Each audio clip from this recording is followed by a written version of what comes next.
물론 어려웠었죠. 많이 어려웠었는데 제가 작년 4월부터 6개월 정도 월급이 한 반밖에 안 나왔었고요. 지금도 사실은 100% 나오는 건 아닙니다. 70% 정도 나오고 있고, 저희 신랑이 도장을 운영하고 있었는데 코로나 때문에 한 2달 정도 도장을 닫았어야 했고요. 그 후에 열었을 때도 여러 가지 제약 때문에 학생 수를 예전처럼 받지 못하는 상태였습니다. 지금은 조금 달라졌지만, 그런 상태에서 저희 아이들을 11년 동안 정말 사랑으로 길러주신 저희 필리핀 아주머니가 계셨는데, 원래 고혈압이 조금 있었어요. 한 2년 전부터. 그리고 휴가를 매년 2년마다 갔었어야 했는데 코로나 때문에 휴가를 가지 못하면서 약도 떨어져 가고 있었고, 그런 상태에서 아줌마가 이제 혈압이 막 뭐 음식을 좀 잘못 먹고 혈압이 올라가니까 약을 2알을 먹은 거예요. 그때부터 이제 시작이 된 거예요. 손이 떨리고 식은땀이 나고. 그래서 자꾸 아프다고 하고 하니까 이제 저도 병원을 데려갔죠.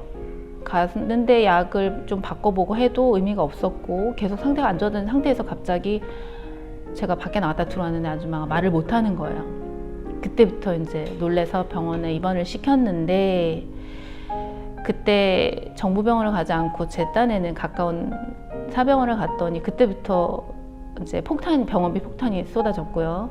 이틀 중환자실에 있었는데 말도 안 되는 금액이 나왔어요. 근데 다행히 이틀 후에 아줌마가 말이 조금 돌아온 상태여서 빨리 아줌마를 필리핀을 보내야겠다. 그래서 제가 이제 비행 스케줄을 잡아서 공항에 데려다 주려고 갔는데, 갔다가 결국 제가 비행기를 타지 못했어요.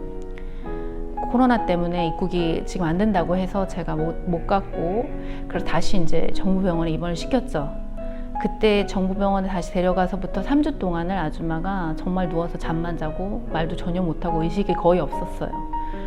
그래서 저는 이제 뭐 물론 여러 가지 도움이 필요했지만 어디에 딱히 얘기를 못하고 저 스스로 이제 혼자 생각을 했던 거는, 교회에다 말씀을 드리기에는 이 아줌마가 제 가족이 아니기 때문에 혹시 다른 분들이 어떻게 생각하실까 싶은 마음이 좀 있었거든요.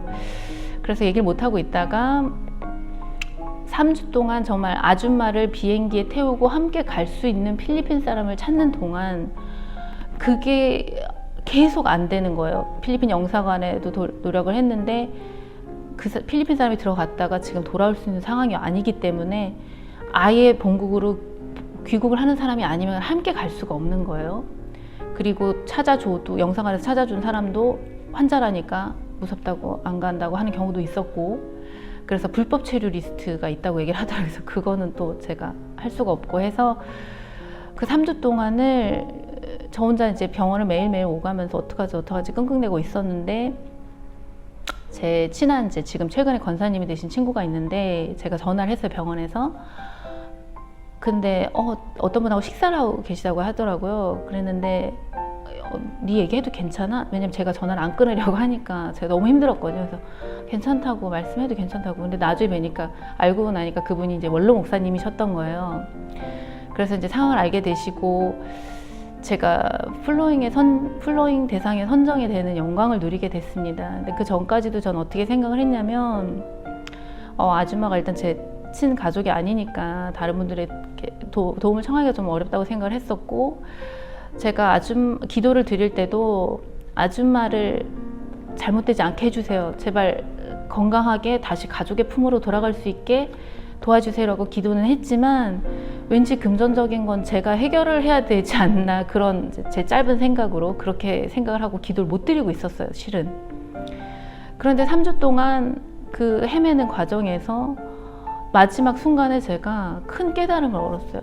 이게 아줌마한테 너무 미안한 거예요. 제가 깜깜한 밤에 이제 운전을 하면서 병원을 가고 있었는데 갑자기 이제 큰 깨달음을 얻으면서 눈물이 막 쏟아지더라고요. 내가 우리 아줌마가 우리 아이들이 어렸을 때는 너무 고마웠어요. 아줌마가 이제 사랑으로 돌봐주니까.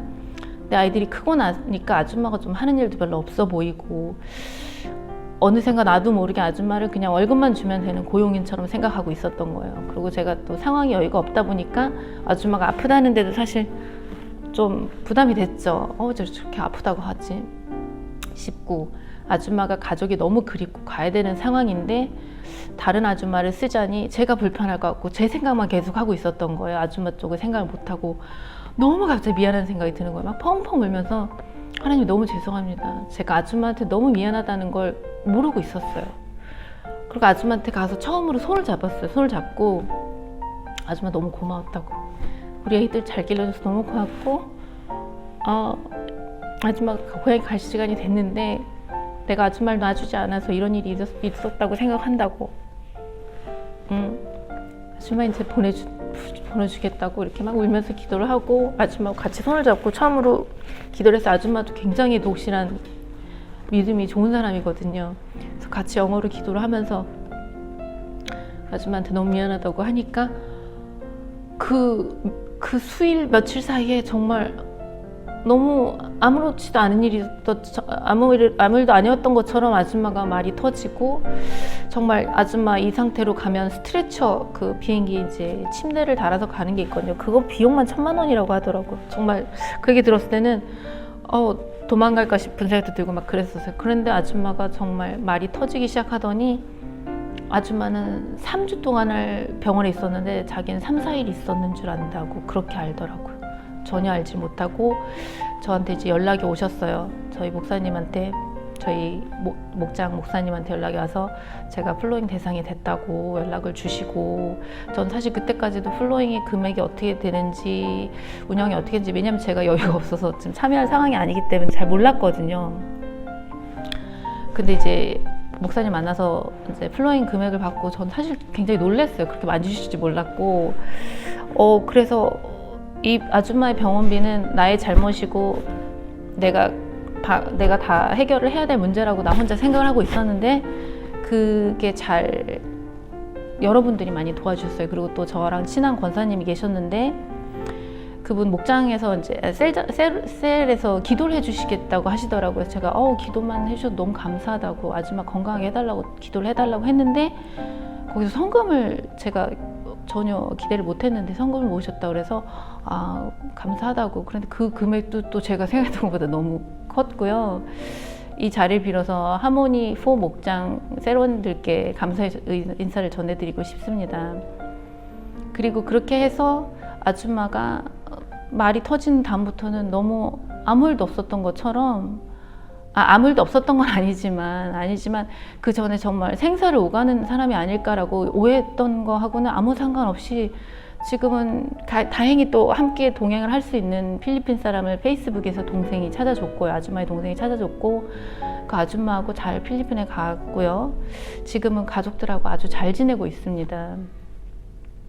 그 모든 일을 겪으면서 제가 느낀 것은, 한계가 없으신 하나님, 내가 하나님의 자녀니까 다 알아서 이렇게 해결을 해주실 텐데, 제가 모르고 제 마음대로 그래 이 부분까지만 기도하고 이 부분은 내가 해결해야 돼, 이런 게 아니더라고요. 다 알아서 해결을 해주시고 결과적으로는 저에게 깨달음을 주시기 위한 일이 아니었을까.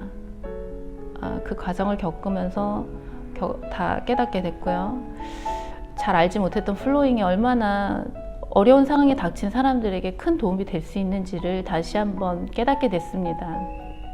이런 행사를 주관해 주신 두바이 한인교회에 너무 감사드리고요. 앞으로도 좋은 소식이 많이 들리는 그런 행복한 교회가 됐으면 좋겠습니다. 네, 감사합니다.